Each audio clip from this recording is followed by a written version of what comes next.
All right, so it's one after. I'll go ahead and get started, Norm. So first of all, I appreciate you doing this, joining us today to talk about automation and the journey that TPX has been going on. So first thing I wanted to do for people that are not familiar with TPX, if you could just maybe introduce yourself and a little overview of TPX and the services you guys offer. Sure. So my name is Norm Sullivan. I'm the enterprise architect for TPX Communications, and TPX Communications is a managed telecom company that provides cloud communications, managed IT services, and managed connectivity. And within each one of those spaces, we have a variety of different offerings across UCaaS, managed security, managed endpoints, and access. And so, like, what do people expect these days? What's changed over the last couple of years in how your customers expect to consume kind of connectivity and security? What have you guys seen changing in the marketplace? Well, a lot of people are looking to push, the day-to-day operations of their security management outside. Get rid of the noise. They really just want to know about the events that are totally affecting them. They want to make sure that somebody else is making all of the changes and things of that nature in their environment, but they want to be, they want their reporting and they want to be able to be, make sure they're in compliance. But it's really, the day-to-day management of firewalls and WAN devices and everything, making changes in configurations and things of that nature. It's a tedious process that if you don't want to have a large IT shop, there's just no room in your world to do that. So, a lot of people are looking to push that out, but still have visibility into the operation overall. So they don't want to lose entire control. They just want to lose the headache of actually having to be, watching the monitoring of all the logs that are coming in, making sure that they're, reacting to the alerts. They'd like to have somebody else be proactive on their behalf. In a lot of cases, solve the problem before they even know they had a problem, or find the potential problems that are going to happen before they happen and head them off.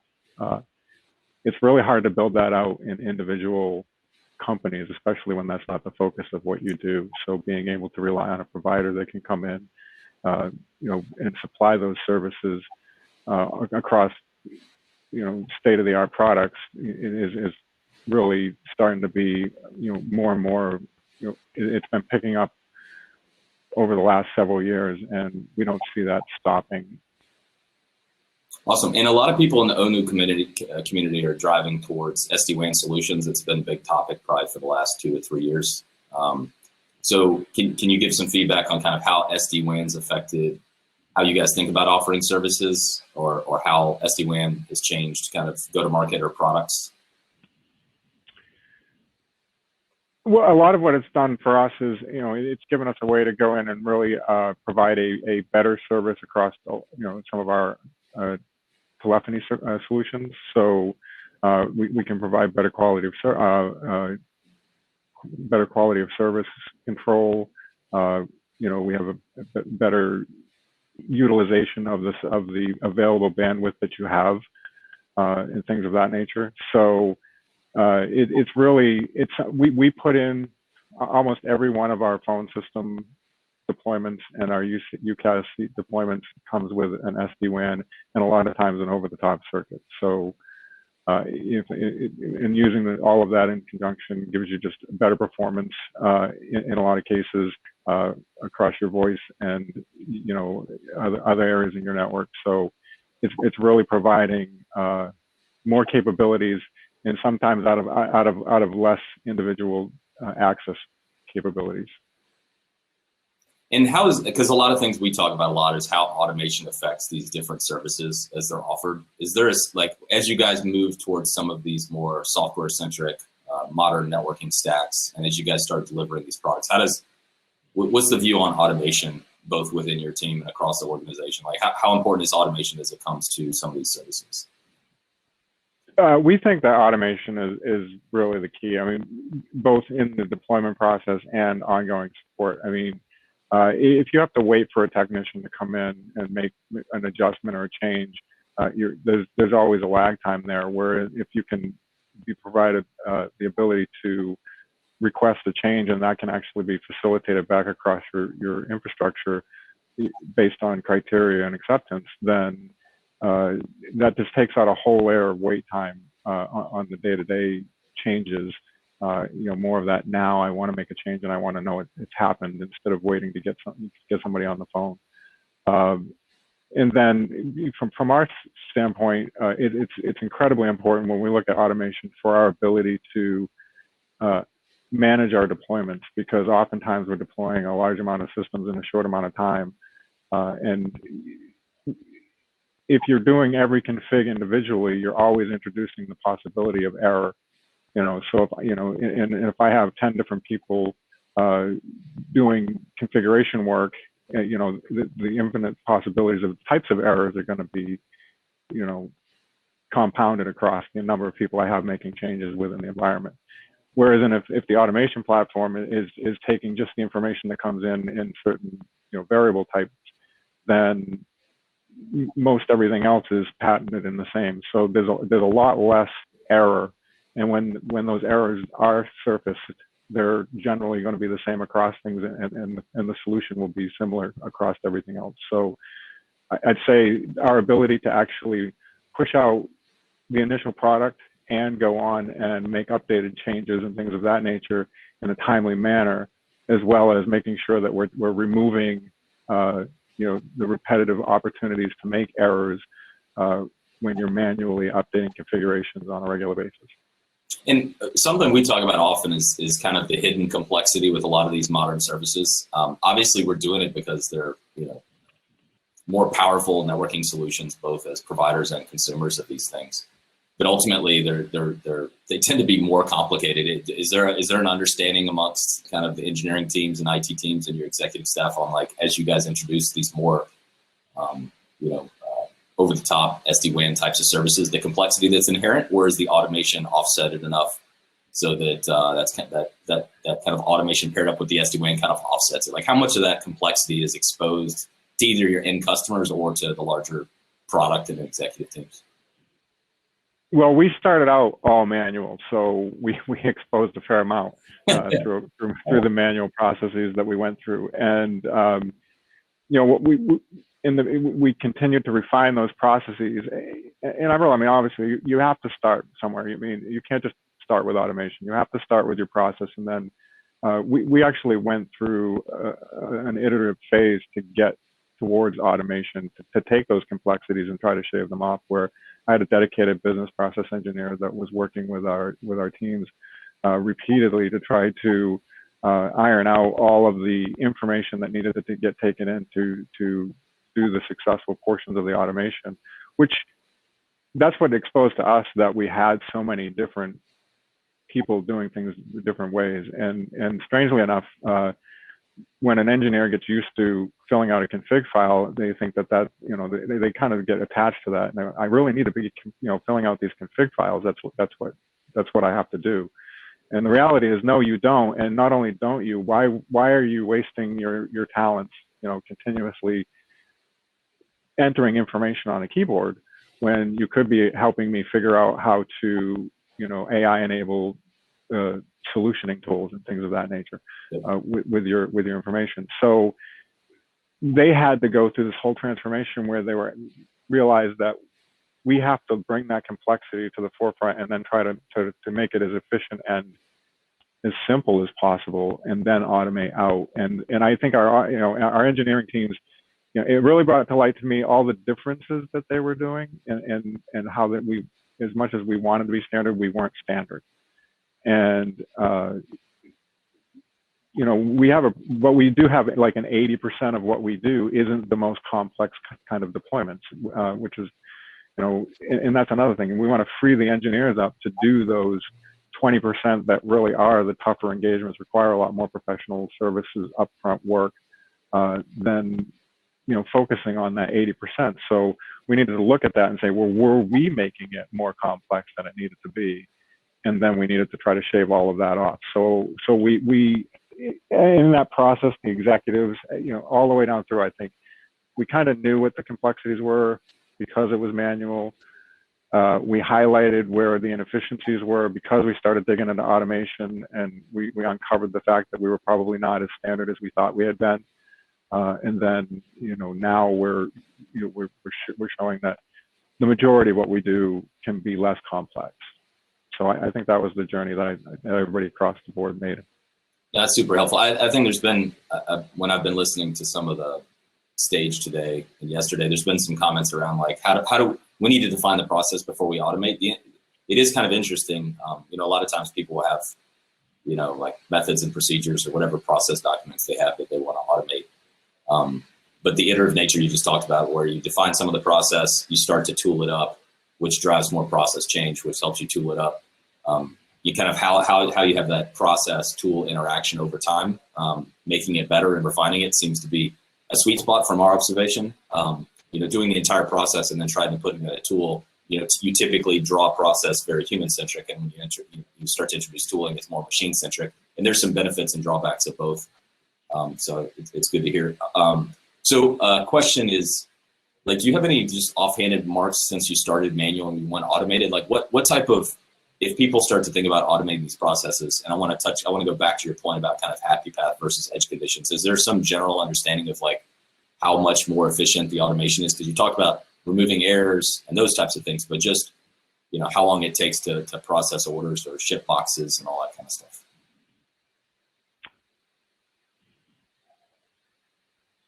Can you repeat that? I'm sorry. I was just didn't know if there's anything you could share around any sort of like improvements in the overall throughput, because you said you started manual, and you've been iterating on the process. Like what can, as people start to go down the automation path, like what's the art of possible? Like what sort of improvements can people expect to achieve as they start to automate these types of services?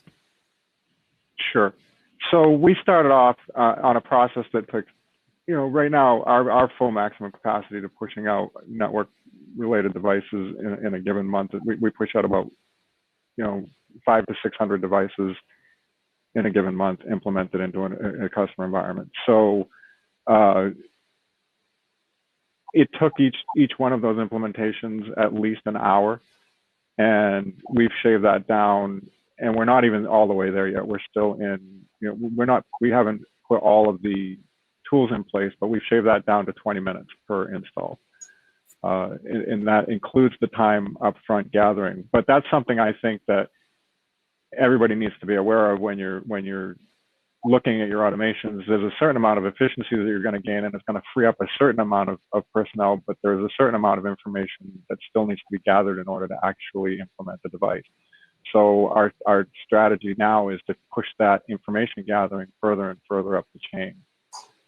So I think that's important to note, that you won't be, some of it is a shift of where you can gather and which resources are gathering that information. So now instead of having an engineer go fill out a form, we can have one of the service delivery reps fill out the form as part of the project. And eventually we can probably have the customer be able to fill out the form themselves. So, but that time there is never going to go away. It's just you need to shift it somewhere, either further upstream, where it can be absorbed more easily in the business and you don't need specialized resources dealing with it, or out to the customer, or some kind of a blend thereof.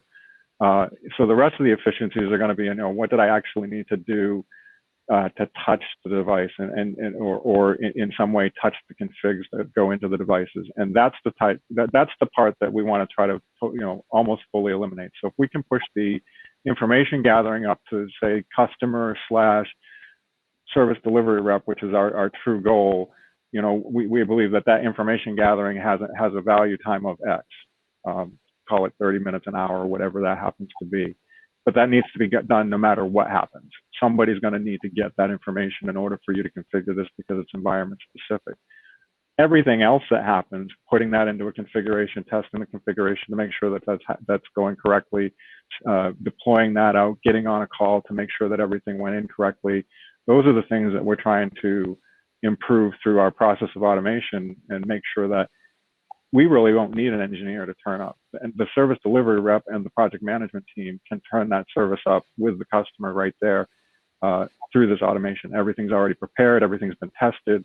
Pre-deployment, once it gets deployed, you set up your post-deployment test, And now you're looking at, I just cut out the need to have an engineer tied up in a day-to-day cut process, and I can turn that more over to my project management teams and my service delivery teams. Yeah, from an Itential standpoint, we talked quite extensively about, there's the network automation portion, and then there's kind of the end-to-end automation components, which a lot of times includes like IT and, ITSM systems and all the other places that federated data is going to live, IP address systems, all that kind of stuff. So is there a sense of like how much of the automation is network facing versus kind of all of those systems? Is it a pretty balanced approach, or is or did you start with more of the network automation pieces and then you start to think about automating? Because ultimately, like you said, the ultimate goal is to provide some self-serve, whether it's, any sort of business context. As consumers these days with our phones, we're so used to, being in charge and not sitting on 1-800 numbers. We want to have interaction with our services and through some guardrails be able to modify our own service, which is obviously the ultimate goal, but it kind of includes that whole holistic view of automation across network and IT. Is there a sense of how much, what do you see as the balance there between, automating of IT stuff and then the network configuration stuff? Well, I think that it's, in a lot of cases, it's easier. It's kind of picking what's ready first, and network creating network configurations and things of that nature. While everybody may do it a little bit differently, while they're, in each individual config, overall it's a more standardized, repeated process. So before you can truly automate, you've got to make sure that you have a well-defined process that's repeatable, and which portions of that is automatable. And if you don't do that, what you're going to end up having is a bad process that you just stamped out 47 times, and now you've really introduced yourself a problem. So I think you can start with networking because it's already more predicated to a logical process that has to take place. So it was a lot, while we still had to rein in some of the process and refine what we were getting for information and make sure that we were doing things in a standardized manner. It was much easier and a shallower curve to get up through to approach it that way than it would be your average, even regular standard IT process. Some of those are very, they're not already repeatable, successful processes necessarily. They require a fair amount of human intervention to make them work. And you need to start with what can I truly automate quickly. And I think that for us anyway, that's always proven to be the network, the configuration side, because that's pretty standard. I can start with a base configuration and I can identify the amount of changes that I truly am going to make in a configuration file. And then I can standardize that and take that from input boxes. So that was easier, call that low hanging fruit to start with. But our intent is to push that all the way forward up through not only just the, IT type processes, but all the way into the selling processes. So, we are starting to try to streamline that automation through a guided selling process that walks not only our salespeople, but ultimately our customers through a solution selection process. And all of that is automation as well, but that is much more challenging for us to get, how do I drive all the right questions to make sure I covered the needs for the solution that the customer is asking? How did I make sure I asked all the right questions? And which ones of these questions can I start to use that are going to predicate downstream automation as well? So, a lot of times when I'm asking questions at the sales level, knowing the bandwidth at your individual sites already starts to give me some information that's going to be pertinent to your downstream configuration. So we started collecting that in a web-driven tool, and now we're trying to refine those processes as well to make sure that not only are we streamlining and automating the upfront sales process, but we're efficiently gathering the information that we can get in that process that would be pertinent to your downstream configurations and things of that nature early on, so we don't have to go back and get that. And again, shave off more time that we have people out there trying to gather information, and more time the systems are just being end-to-end set up, preferably in an automated factory type of fashion. And so that kind of leads me to a topic around, there's in the networking / SD-WAN world, there's a set of portfolio of products, right, that have different capabilities, and you have a diverse customer base that leads you to saying, like, maybe product A is best suited for this type of customer, and their networking connectivity, security needs, and product B might be more effective for a different type of customer with different connectivity and security and cloud connectivity needs. And you've talked about kind of automating it and letting people self-serve and opt into the types of products that are most pertinent to them, trying to remove kind of the barriers of the selling process and the order process. So can you think about, or make some comments maybe around how automation gives you that abstraction so that you guys can piece in different networking stacks to provide, these different products without necessarily, exposing all the differences or nuances of each to your end customers?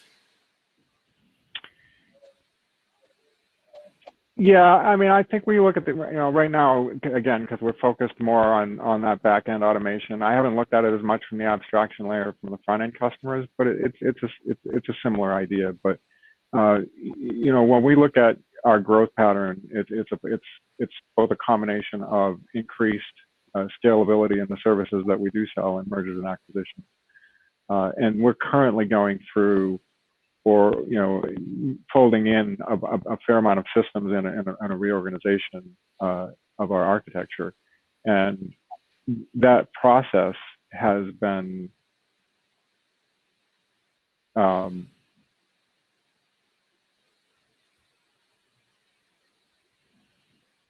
sorry. I shouldn't have looked over there. I got distracted again. That process has been, can